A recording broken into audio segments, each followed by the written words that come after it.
I'm Betsy Sawyer Galen, and welcome to Ready to Heal.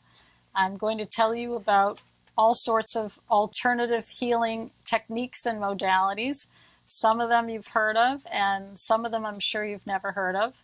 My guest today, Perry Lavenson, is going to tell you about some techniques that I've never heard of until today. But he is a practitioner of many modalities. I guess he counted down 6 right now. Today we're going to focus on the Bowen technique, craniosacral therapy, and somato-emotional release. Perry, can you tell us something about how you got started in this and about yourself? Sure. I was a child and I had a mom who was very into holistic and alternative therapies. I wouldn't say necessarily alternative therapies, but I grew up in a house where my mother in the 70s was doing fruit and vegetable juicing and, reading Adele Davis and Earl Mindell and doing vitamins and supplements really before a lot of people were doing that sort of thing. And I also, when I was a kid, my mother used to have asthma. And one of the things that I used to do when she had asthma attacks was rub her feet. I was about 6 or 7. And she would be able to breathe easier. And I never thought anything of it. It was just something I did. And then I went off and did my life. And I went to college and I was an actor.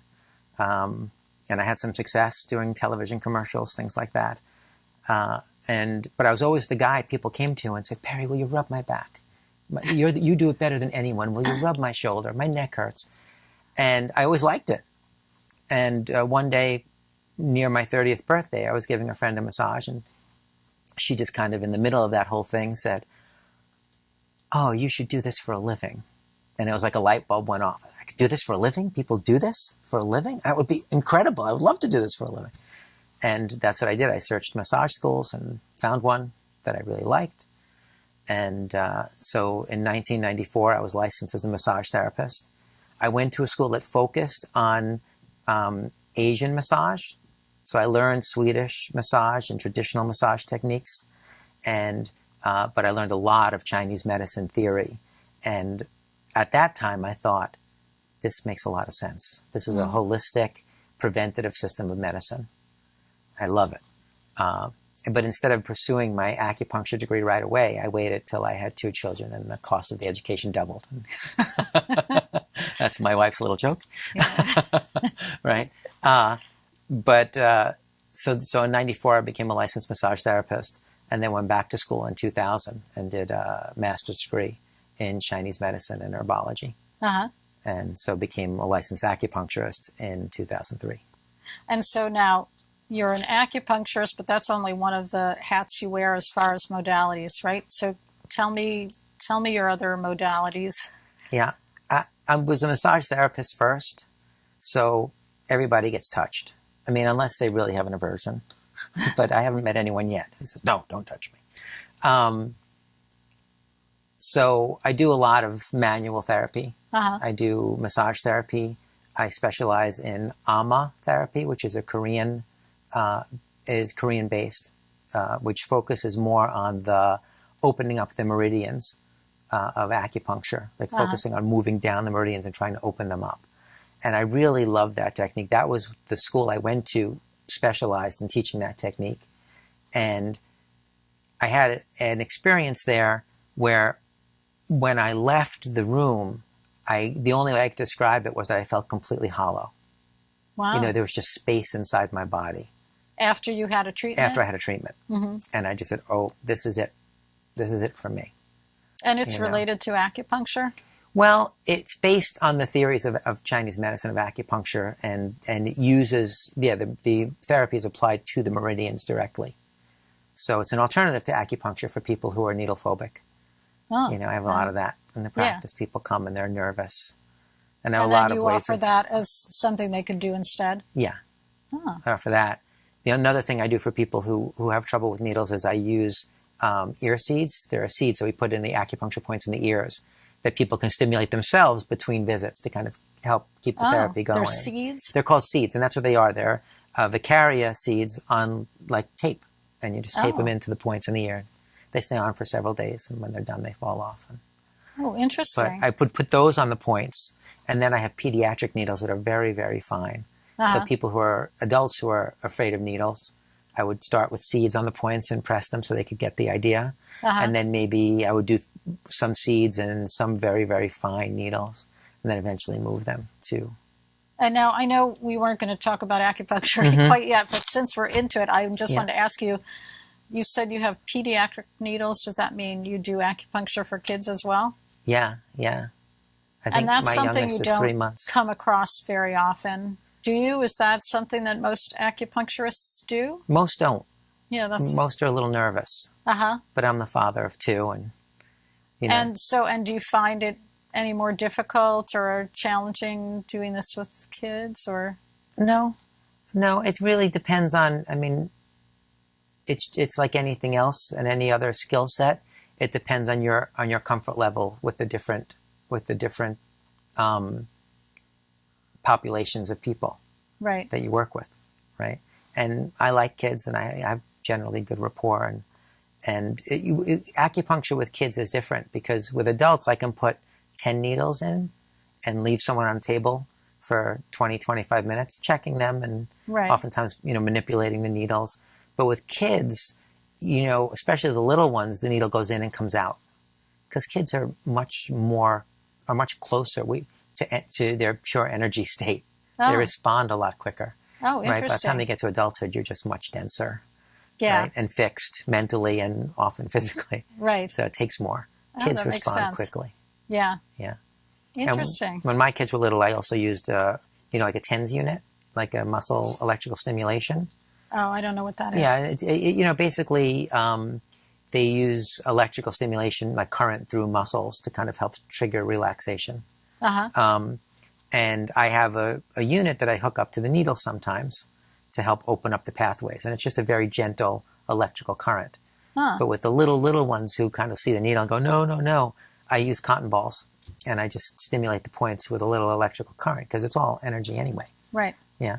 And my kids used to call it the tickle machine. Oh. Let's do the tickle machine. You're not sick. Let's do the tickle machine. It's funny. Oh, that's great. Yeah. Well, now I know we were going to talk about some different therapies, and these do not involve needles, correct? Correct. The Bowen technique, Yeah. which you mentioned before, it comes from Australia. Yes. Tell me about that. How did you learn it? What is it? It is a very gentle manual therapy that involves specific manipulation on very specific points of the body. But it's very, very light touch. And what it does is it helps to rebalance. It calms the nervous system and resets the resting muscle length. So we have kind of a blueprint of the length our muscles are supposed to be when they're relaxed and healthy and we're not in pain or discomfort. But of course, life gets in the way of that. Right. And what the technique really is good at doing is kind of removing those adhesions or often extra tightness in the muscle to help it return to kind of a more balanced, relaxed state. And it's great. I've used it in times when muscles were hypertonic or too tight, or hypotonic, meaning they were too relaxed and not supporting the body the way they should. So how would a person know, for example, to say, oh, I need the Bowen technique today? No one would know. No one would know. So how would you know? My patients know because they've had it. And they say, I think today it's a Bowen day. And I say, well, let's see what's going on, and we'll make a decision. So now how would you determine that? Oftentimes when somebody comes in and they have kind of a list of 10 or 15, this is bothering me, this is bothering me, like head to toe, there are different aches and pains. I'll recommend 2 or 3 sessions of Bowen work. And my experience is by the time we're done with those couple of sessions, we've gotten that laundry list of 10 or 15 complaints to about 3. Oh. And then we can really focus therapy, whether it then is massage or acupuncture in those areas. And how many sessions do people usually need for the Bowen, or is there no standard number?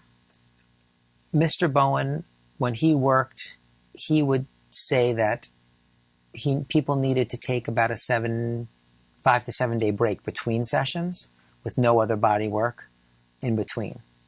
We kind of call Bowen work body homeopathy. Oh, right? Because like we know homeopathy is very delicate, right. right? And bone work works on a very subtle energetic level, so it's good to like not put too much in to the mix between sessions. Right. But what Mr. Bowen did was he would sometimes, depending what was going on with the person, he would do 2 or 3 little moves on the body and say, right, I'll see you next week. And people would say, okay. But I think the amazing thing is that he had no formal training. And he just kind of discovered this? It was completely intuitive. You know, he just kind of knew how to put his hands on people.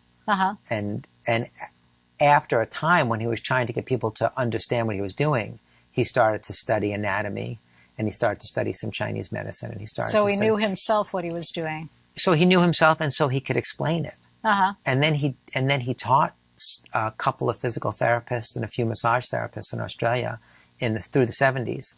And they would just drive to his clinic and watch him work and kind of document where he was putting his hands. And a lot of them did the research. Oh, he put his hands there. Oh, look, there's a big cluster of nerves there. No wonder why that gets the muscle to relax. Oh, he put his hand here. Oh, look at that. That connects to that. And you were telling me something earlier about sound waves going through muscle. Yeah. Tell me more about that. Because the Bowen move is really just a gentle strumming of the muscle. It's not how you would think of strumming a guitar string, but it's kind of a rolling over of the muscle belly, but that creates a movement like a strum.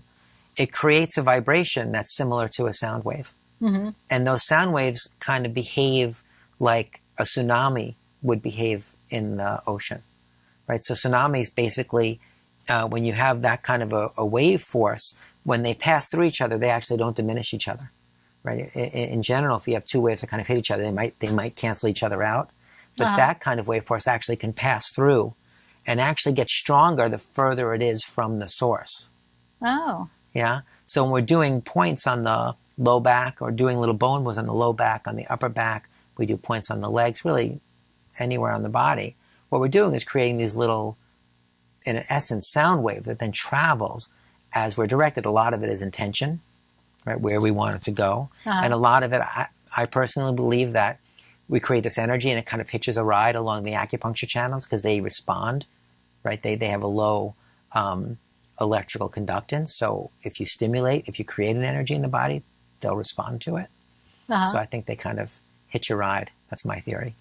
And so you can have you have a chart here. It's can sort of tell us about the meridians. Does that relate to this conversation? Not really. It really doesn't. Now I feel like I have to hold it up because everyone's going to say, what are they looking at? Well, you might as well show it because this will be we will go into this in more detail when we're talking about acupuncture. But you did mention the meridians and how it's, and so for people who don't know what that is. What we're looking at here, these lines, right, each represent an acupuncture meridian.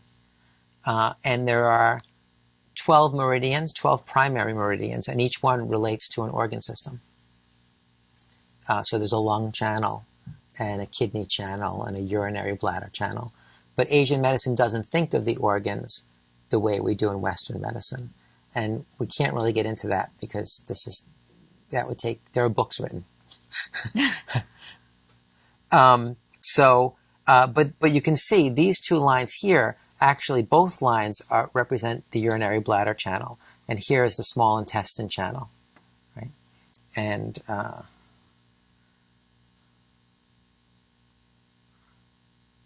this looks more like the sanjiao, which is an organ in Chinese medicine that we don't have in Western medicine at all.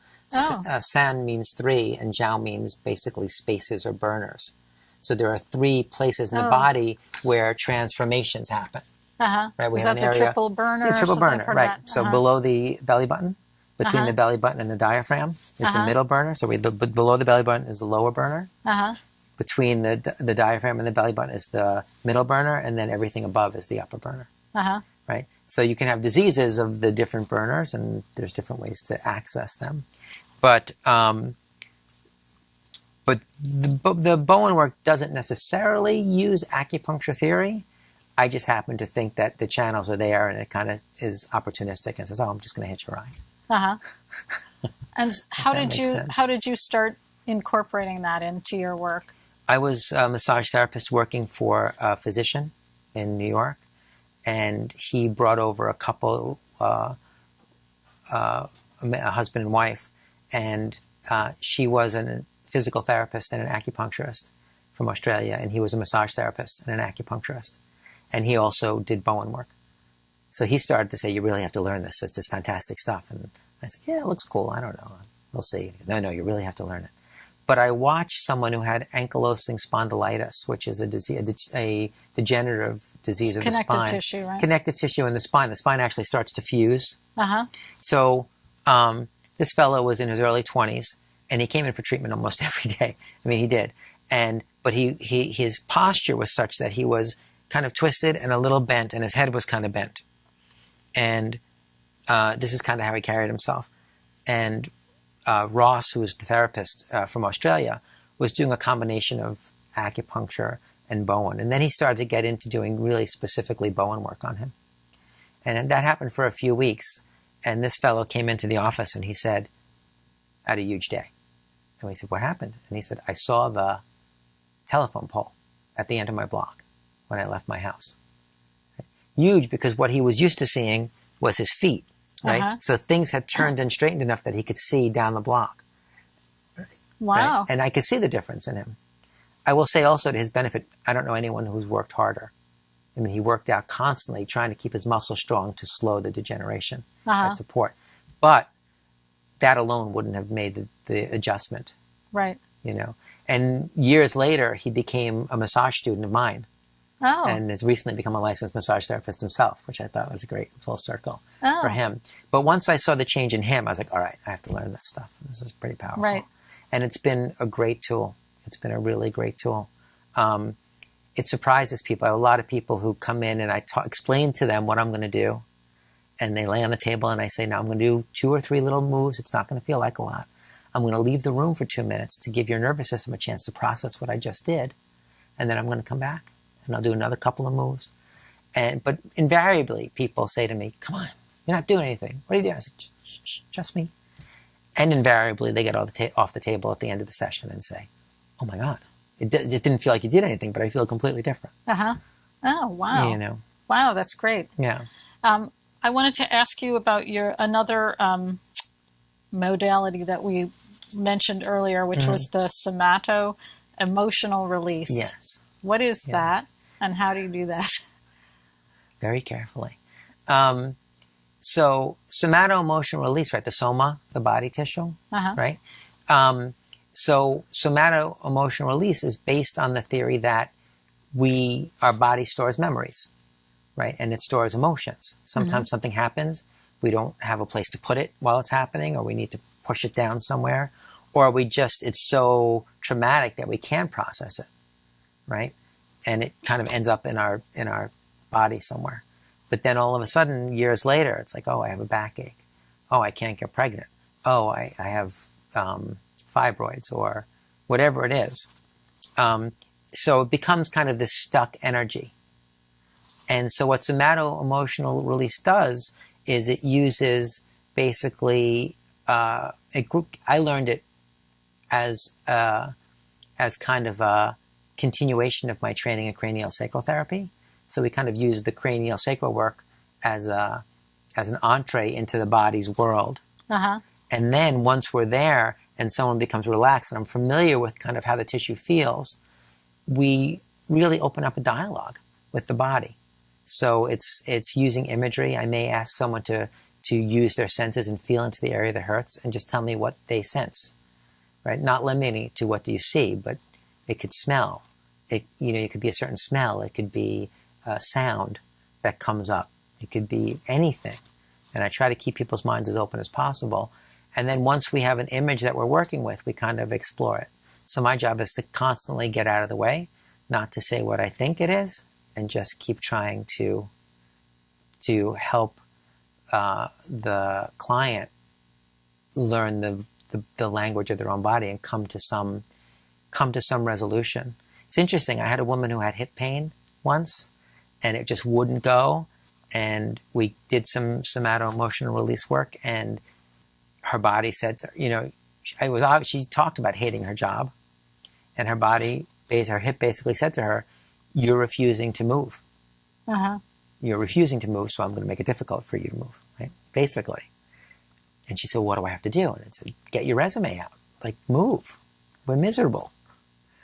And it's funny. She said, "Okay." So then my job is to be a mediator. So I said to the body, "Okay, you know, she's in a lot of pain, and it would be easier for her to get this done. Can you reduce the pain? Like, can we reduce this pain 50%? And the body says no. And I said, And what do you mean the body says no? In what way is the body saying no? It says no. I mean, you are asking. I'm asking. Her hip. It's a conversation. So are you speaking these words? And I know it sounds crazy, and the people that we do it with often says, "I can't believe I'm talking to my shoulder or my hip." Or, yeah, I'm speaking, because what happens is I speak through the person, right? So I say, "Will you ask your hip if it will reduce the pain 50%?" And the hip says no, and that she says, and she laughs, because it says no way. And I said, "Ask it why." And she said, "It doesn't trust me to do. It doesn't trust me." I said, "Okay, will it reduce the pain 25%? And once you get your resume done, another 25%? Yeah, that it'll do." Like, she has to start building trust with her body again. Right. I know it's funny. It's out there, but it makes sense, because it's things that you don't think about, but you're forcing your patient to think about these things. Right.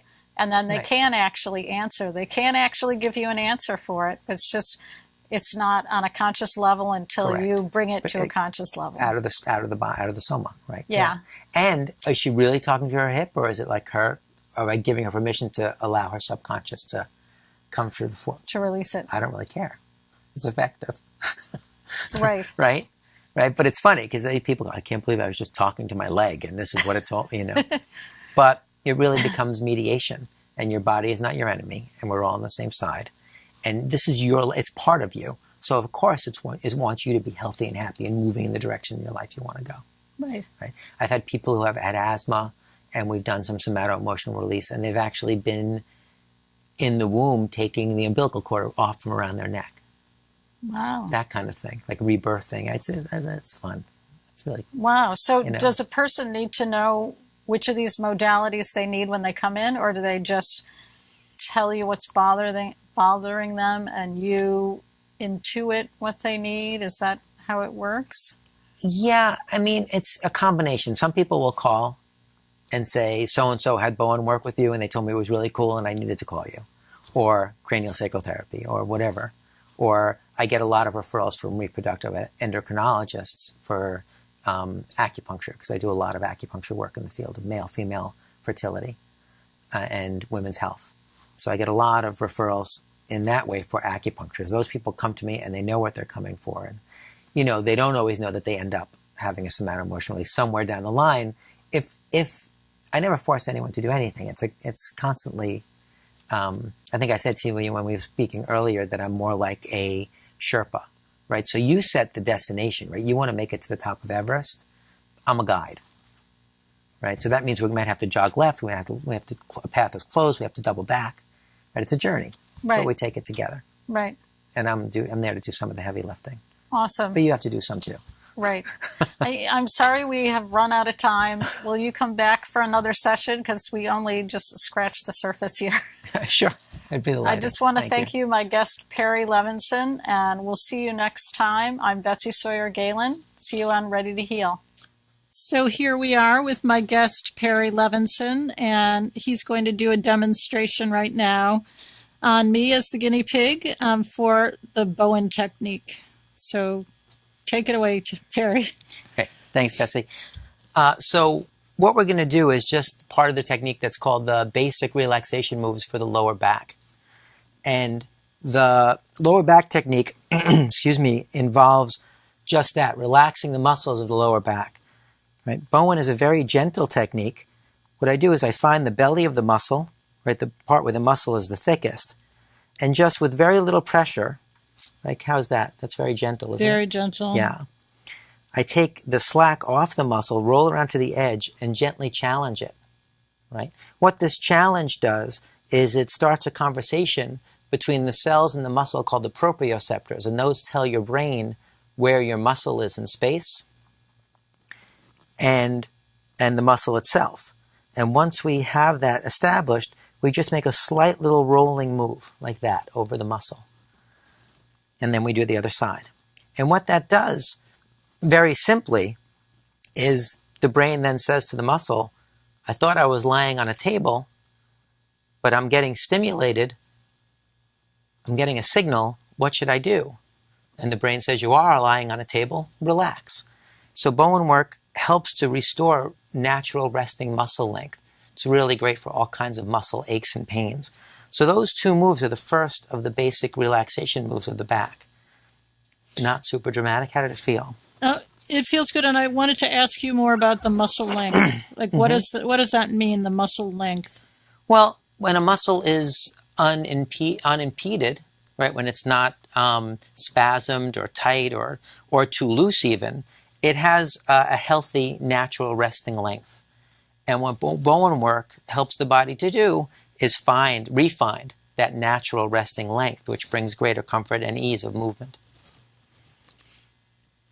So the second part of this is just, right, might be a little tender, right, in the side of the glute, right here. Mm-hmm. Yeah. And so it's the glute medius is the muscle. And same thing, just a little bit of a slack and then a move over the muscle. And that does several things. One, as I said, is it triggers that kind of conversation between the muscle and the brain. The other thing it does, which I think is really fascinating, is it creates an electrical charge. Right? That stretching of the connective tissue actually creates an electric charge that then travels through the body. And it's what helps mediate the relaxation response. One thing it does is it softens the connective tissue right over the area of the muscle. It allows the muscle to relax.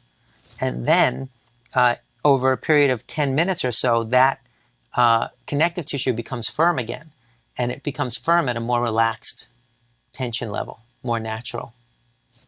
So we do a basic relaxation move on the back, which helps to trigger the body. It also starts the process.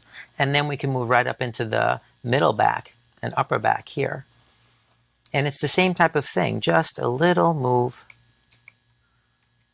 over the belly of the muscle. That one triggers that conversation between the muscle and the brain. And two, creates an electric charge that softens the connective tissue. The connective tissue is kind of like a body stocking between your skin and your muscles. Mm-hmm. So sometimes when we have a strain in our muscles, over time the connective tissue can get bound up as well. So that little electric charge softens the connective tissue and allows the whole area to settle out and end up being at a more natural resting state. So in working on the upper back, right, we work on the paraspinal muscles, the muscles right next to the spine, and then we have our rhomboids and trapezius muscles here, all around the back of the shoulder, and the levator scapula. The scapula is our wing bone, our shoulder bone, and the levator scapula is what makes it possible for you, well, one of the muscles that makes it possible for you to shrug. Right? Oh. So it runs right in here, and it's often tight on people. Right. So one of the nice ways to release that whole complex is just to, again, take that slack, and come back a little bit more, challenge into the muscle, and here's the trapezius and the rhomboids, and then I'm going to cross the fibers that way. It's very dramatic to me, because I love this stuff. But to watch, it's a little like watching paint dry. But it feels pretty cool. No, it does feel right? Cool. I can feel it releasing. Yeah, and then here, we get right to the edge of that levator scapula muscle, and then roll over it. Feel that? Mm-hmm. That little bump. All right. I studied. This is an Australian technique, and I studied with a couple from Australia. And there is when you get to the levator scapula muscle right here, it's like a little hard muscle. And this woman that I work with always used to say to me, okay, when you get to this point, right, you roll up over the muscle. And then you take the extra slack and come right up next to it and then just squash the beetle. That's what she said. But that's the response. I don't know if you heard that at home, but Betsy just kind of gave a Yeah, you could feel that.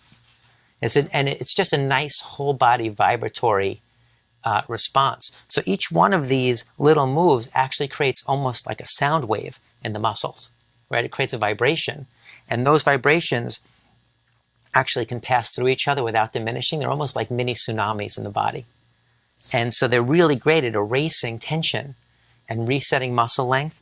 And what's really great is that they're good. You can work one part of the body to affect the other part of the body because those impulses travel through the connective tissue, which, as I said, is like a whole body stocking. So that is a little bit of a demo on Bowen work. Awesome. Thank you. That was My terrific. pleasure.